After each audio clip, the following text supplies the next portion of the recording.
दोस्तों, क्या आप भी इस बात से परेशान हैं कि आप जो भी पढ़ते हैं वह आपको याद नहीं रहता?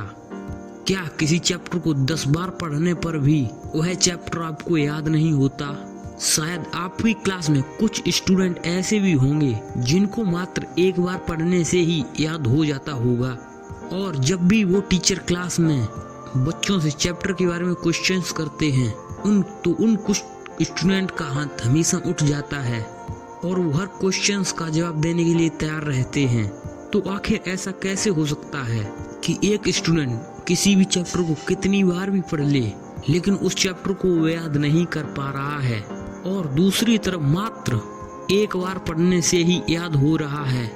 दोस्तों, मैं आपको कुछ ऐसे सीक्रेट्स बता सकता हूँ जो आप इंटेलिजेंट स्टूडेंट्स बन सकते हो और अपनी क्लास में टॉप आ सकते हो।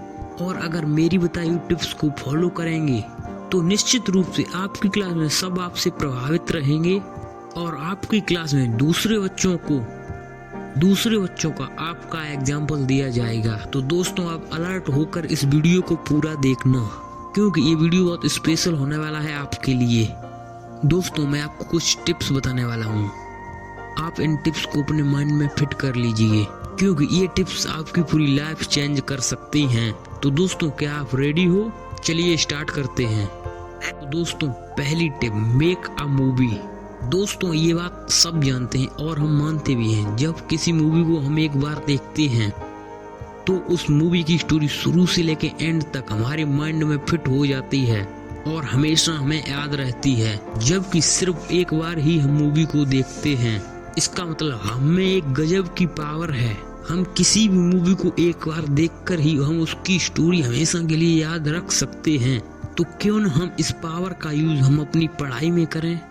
मान लीजिए कि आप ऐसा कोई चैप्टर याद कर रहे हैं, तो सबसे पहले आपको क्या करना है, उस चैप्टर के बारे में अपने माइंड में एक सीन क्रिएट करना है और उस सीन में अलग अलग कैरेक्टर्स फिट करने हैं। और वो कैरेक्टर्स होंगे जो आपके उस चैप्टर में टर्म्स यूज किए गए हैं। फॉर एग्जाम्पल, फिजिक्स में कोई लॉ है और आपको वो याद करना है। अब आप अपने माइंड में एक मूवी क्रिएट कर लीजिए कि उस लॉ की डिस्कवरी कैसी हुई, वैज्ञानिकों ने कितने सालों तक उस लॉ को साबित करने के लिए कितने प्रैक्टिकल किए, तब जाकर फिजिक्स का एक लॉ बना है। तो अगर आप इस प्रकार से अपने माइंड में हर चैप्टर से रिलेटेड एक मूवी क्रिएट करेंगे तो दोस्तों आपके हाथ में कंट्रोल होगा। आप जब चाहें उस मूवी को अपने माइंड में प्ले कर सकते हैं, किसी भी सवाल का जवाब दे सकते हैं। और सबसे बड़ी बात ये हो जाएगी कि आपको अपनी पढ़ाई इतनी इंटरेस्टिंग लगने लगेगी कि पढ़ाई का प्रेशर जो अभी आपके माइंड